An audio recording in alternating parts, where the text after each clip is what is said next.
सावित्री जी ने दवाई का पैकेट उठाया तो देखा उसमें गोली नहीं थी। उसे याद आया कि दवाई तो कल रात को ही खत्म हो गई थी और उसने नवनीत को लाने को बोला तो था, पर शायद वो भूल गया होगा।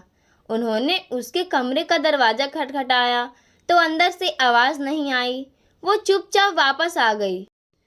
अपने कमरे में पहुंचकर देखा तो उनके पति प्रकाश जी सवेरे की सैर करके आ चुके थे। आप आ गए? वो देखते ही बोली। आपके लिए चाय बना दूं? सावित्री जी ने पूछा। हाँ बना दो, और ये दवाई भी ले लेना। उन्होंने जेब से निकालकर पैकेट थमा दिया। आप इतनी सर्दी में इतना दूर क्यों गए? अपनी थोड़ी सी सैर करके वापस आ जाते। मैंने नवनीत को कल बोला तो था। हाँ, वो हमेशा की तरह भूल गया होगा। और वो फीकी हंसी हंसने लगे। सावित्री, मैं तेरी तरह बेटे की ओर नहीं देखता हूँ। मुझे किसी सहारे की ज़रूरत नहीं है। मैं तेरा और मेरा पेट पाल लूँगा और दोनों की दवाइयाँ और बाकी का खर्चे भी पूरा कर लूँगा। ये तो तेरी जिद है, वरना मैं ये घर छोड़कर चला जाऊँ। और वो कुर्सी पर बैठ गए।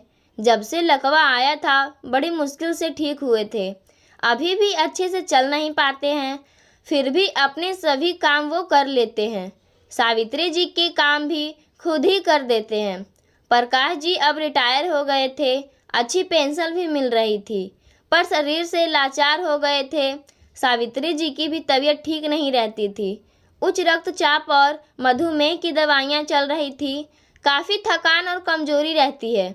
आधे समय तो वो बिस्तर पर ही रहती थी। कभी कभी चाय बना देती थी, इससे ज़्यादा कुछ नहीं कर पाती थी। पति पत्नी दोनों ही बुढ़ापे में शरीर से लाचार हो जाएं तो मुश्किल हो जाती है। प्रकाश जी बैंक में मैनेजर के पद पर थे। सालों काम किया, पर रिटायरमेंट के बाद उनका जीवन ही बदल गया। सब कुछ खाली हो गया था। एक रात अचानक लकवा आ गया तो वो सावित्री जी पर निर्भर हो गए थे और बड़ी मुश्किल से चलने फिरने लायक हुए थे। एकमात्र बेटे नवनीत को पाला, कभी किसी चीज़ की कमी महसूस नहीं होने दी। नवनीत की शादी राधिका से करवा दी, जो उसी के ऑफिस में काम करती थी। राधिका अपने काम में व्यस्त रहती थी और घर की देखरेख में ज़्यादा ध्यान नहीं देती थी। ऑफिस से आकर भी वो कभी अपने सास ससुर के पास ना तो बैठती थी, ना ही कभी उनके हाल पूछती थी। घर तो प्रकाश जी ही का था, फिर भी वो एक मेहमान की तरह रह रहे थे। दोनों बेटे बहू कमाने और अपनी ज़िंदगी जीने में मस्त थे। घर में हर काम के लिए नौकर लगे हुए थे। खाना बनाने वाली वही खाना बनाकर जाती थी। जिसको बनाने के लिए राधिका बोलती थी, वो खाना बनाकर रख जाती थी तो सावित्री जी लेकर खा लेती थी। जो सब्जी पसंद नहीं आती थी वो भी खानी पड़ती थी। तीखी तेज मसालेदार सब्जी गले में नीचे नहीं उतरती थी। उन लोगों को दही खाने का भी आदत थी, पर वो घर में जमाती ही नहीं थी। पैकेट का दही उन्हें पसंद नहीं आता था। एक दिन उन्होंने राधिका से कह दिया कि रसोई में प्रकाश जी का और मेरा खाना मैं खुद बनाकर खा लिया करूँगी। इस पर वो गुस्सा हो गई। फिर तो हम घर के सभी काम वालियों की छुट्टी कर देते हैं, सारा काम भी आप ही कर लिया करो। अलग ही से खाना बनाओगे तो दिन भर रसोई फैली रहेगी, जाने कितना तेल और घी का नुकसान करोगे। इसलिए जो बैठे बिठाए मिल रहा है वही खा लीजिए। सावित्री जी चुप हो गई। आजकल के ज़माने में पढ़ी लिखी नौकरी पेशा बहू के साथ मुझ जैसी गंवार का रहना मुश्किल है। मुझे तो जैसे अक्ल ही नहीं है। मैंने तो नवनीत को पाला ही नहीं था। मुझे तो खाना बनाना आता ही नहीं है। घी तेल का कोई हिसाब ही नहीं आता।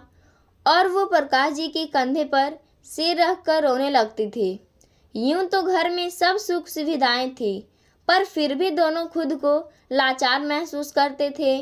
दोनों आपस में ही एक दूसरे से दुख दर्द बांट लिया करते थे। नवनीत और राधिका तो सभी आकर तबीयत भी नहीं पूछते थे। सुबह उठकर जिम चले जाते थे, नाश्ता करके ऑफिस, शाम को देर तक आते तो अपने लैपटॉप में काम करते रहते थे। रात तक मूवी या टीवी में व्यस्त रहते थे।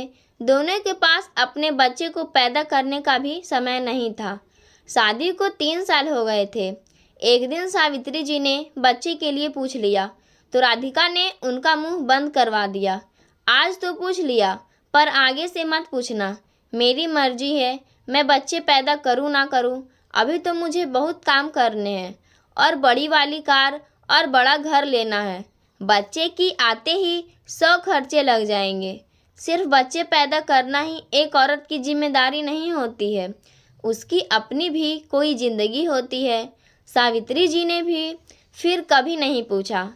उन्हें बार बार अपमान के घूंट पीना अच्छा नहीं लगता था। वो वैसे ही अपनी और अपने पति की बीमारी से परेशान थी। शरीर में कोई भी बीमारी लगे वो शरीर को तोड़ कर रख देती थी।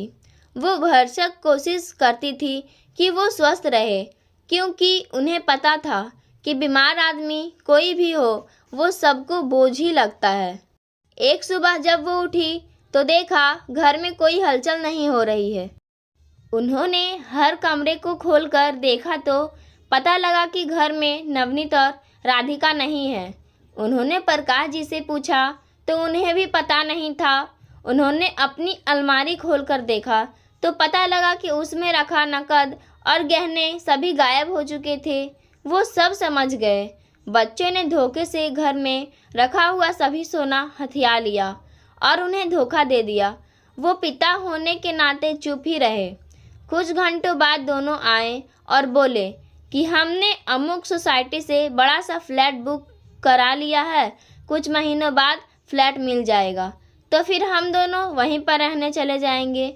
आप दोनों भी फिर गांव के पुश्तैनी घर में चले जाना और अपना बंदोबस्त कर लेना। नवनीत ने बोला, नहीं बेटा, मैं और तेरी माँ तो इसी घर में रहेंगे। अब गांव के उस खंडर में जाकर हम क्या करेंगे? वहाँ कुछ सुविधाएं भी नहीं हैं। ये घर तो हम बेच रहे हैं। हमने सब बात पक्की कर ली है। आपको तो अब गांव जाना ही पड़ेगा। राधिका ने कहा, घर बेच रहे हो, पर यह घर तो मेरी माँ के नाम पर है, तू कैसे बेच सकता है? प्रकाश जी बोले, ये घर अब राधिका के नाम पर है और राधिका का ही है, वो इसे जब चाहे बेच सकती है। नवनीत ने पेपर दिखाते हुए कहा तो उन्हें आश्चर्य हुआ। हाँ, याद आया, उस दिन नवनीत ने मुझसे एक पेपर पर हस्ताक्षर करने को कहा था। कह रहा था कि बैंक में कुछ काम है तो आपके हस्ताक्षर चाहिए, तो मैंने कर दिए। सावित्री जी ने बोला, मुझे क्या पता था कि इसकी मेरे घर पर नज़र है। ये घर बेच देगा तो हम कहाँ पर रहेंगे? और ये कहकर वो सुबकने लगी। प्रकाश जी को कुछ समझ नहीं आ रहा था। उनके अपने बेटे बहू ने उन्हें इतना बड़ा धोखा दिया है। दोनों ने घर बेच दिया और बड़ी सी सोसाइटी में रहने को चले गए। प्रकाश जी अपनी पत्नी को लेकर गांव चले गए। अब अपने ही बेटे के खिलाफ किससे शिकायत करते? अकेले कहाँ इस उम्र में कोर्ट और कचहरी के चक्कर लगाते? वो अपने दिन बिता रहे थे और कुछ नहीं तो पेंशन का बड़ा सहारा था। सावित्री जी ने भी अपने को संभाल लिया था। उनके जीवन की गाड़ी पटरी पर चलने लगी थी। आसपास के पड़ोसियों और रिश्तेदारों से मन लगने लगा था। कुछ महीनों बाद एक सुबह वो उठे ही थे कि दरवाज़ा कोई खटखटा रहा था। उन्होंने दरवाज़ा खोला तो देखा सामने नवनीत और राधिका बदहाल खड़े थे। वो अपने बच्चों को इस हाल में देखकर बहुत दुखी हुए। उन्होंने दोनों को अंदर बुलाया। सावित्री जी ने खाना खिलाया। फिर वो दोनों रोने लगे और उनके चरणों में गिर पड़े। आप दोनों हमें माफ़ कर दीजिए, ये सब हमारी गलती है। हमने आपको बहुत परेशान किया, दुखी किया, धोखे से सब हड़प लिया और आज हमारे साथ भी वही सब हुआ है। वक्त के मार ने हमें सबक सिखा ही दिया।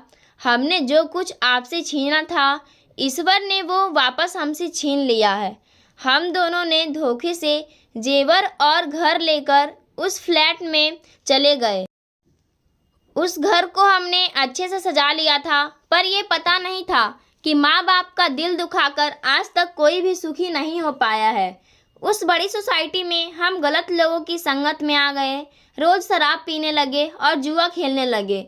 बड़ी पार्टियों में यही सब तो होता है। वही मेरी दोस्ती दीपक से हुई। दीपक बड़ा ही शातिर दिमाग वाला था। उससे जुए में कोई जीत नहीं सकता था। दोस्तों ने मुझे उकसाया और मैं उसके साथ जुआ खेलने लगा। उसकी चालाकी के चलते मैं जुए में सब हार गया, सारा सोना, नकद और वो फ्लैट भी जो हमारे सपनों का घर था।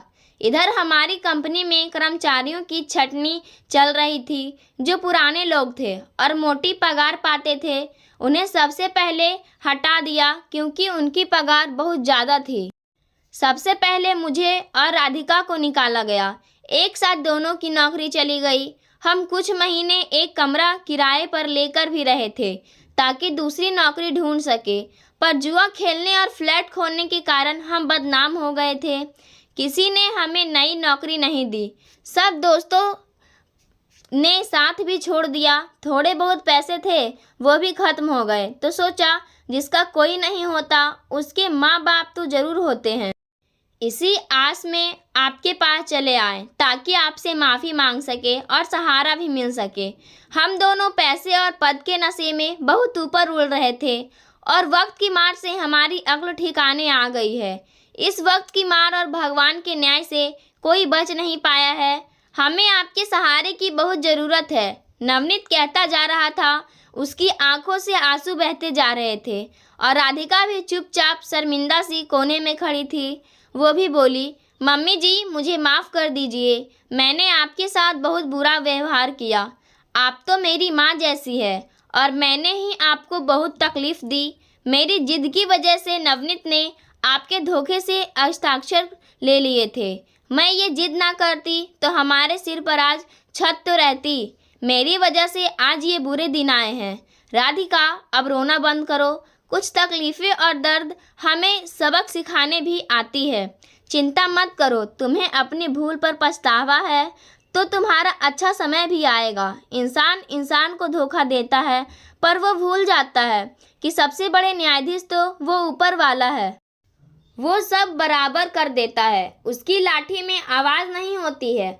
माँ बाप का मन तो होता है ही मोम जैसा, बच्चों के दर्द से एक सेकेंड में पिघल जाता है। दोनों के आंसू पोंछकर सावित्री जी ने बच्चों को गले से लगा लिया और खाना खिलाकर उन्हें सुला दिया। प्रकाश जी चिंतित हो रहे थे। आखिर अभी तो बच्चों का शुरुआती जीवन है, दोनों को आगे बहुत ज़िंदगी जीनी है। उनकी पेंशन इतनी ज़्यादा भी नहीं थी कि चारों का खर्चा चला सके। फिर कोई दो रोटी की तो बात नहीं है, इसके अलावा भी और भी खर्चे होते हैं। वो चिंता के मारे सो नहीं पाए थे और कुछ ऐसा करना चाहते थे कि ताकि बच्चों जीवन भर गर्व से सिर उठाकर जी सके। उन्होंने पड़ोसी से बात की तो उन्होंने बताया कि उनके सेठ को एक तेज तर्रार दिमाग वाले इंसान की ज़रूरत है जो अच्छे से हिसाब कर सके और नीचे काम करने वाले कारीगरों से काम करवा सके। नवनीत वहाँ पर साक्षात्कार देने गया। उसके सिर पर माँ बाप का आशीर्वाद था तो वो सफल हो गया और नौकरी करने लगा। राधिका ने बच्चों को पढ़ाना शुरू किया। देखते ही देखते बहुत बच्चे आने लगे। उसने अपने गांव के घर को स्कूल में बदल दिया। स्कूल से अच्छी कमाई होने लगी। प्रकाश जी और राधिका स्कूल संभालने लगे। 2-3 पढ़ाने के लिए टीचर भी रख लिए। अब सावित्री जी का मन लगने लगा। घर के आंगन में बच्चों की चहल पहल थी पर उनका आंगन अभी तक भी सूना था। एक दिन राधिका पढ़ाते हुए चक्कर खाकर गिर पड़ी तो पता चला कि वो माँ बनने वाली है। सावित्री जी की आंखें भीग गई। आखिर ईश्वर ने तो कष्ट और पीड़ा के बाद उन्हें जीवन की सबसे बड़ी खुशी दे ही थी। कुछ महीनों बाद उनके आंगन में उनका पोता खेल रहा था। अब दोनों पति पत्नी अपने पोते के साथ खेलते थे। नवनीत और राधिका काम भी करते थे और दोनों की सेवा भी करते थे। पाठकों, जो माँ बाप का दिल दुखाते हैं वो कभी सुखी नहीं रह पाते हैं। इसलिए सदैव अच्छे कर्म करें, माँ बाप की सेवा करें, उनका आशीर्वाद आपको मिलता रहेगा और आप सदैव सफल और सुखी रहोगे। और कहानी अच्छी लगी हो तो लाइक सब्सक्राइब करके जाइए। आगे आने वाले और भी कहानी सबसे पहले सुनने के लिए बेल आइकन ज़रूर प्रेस करें। धन्यवाद।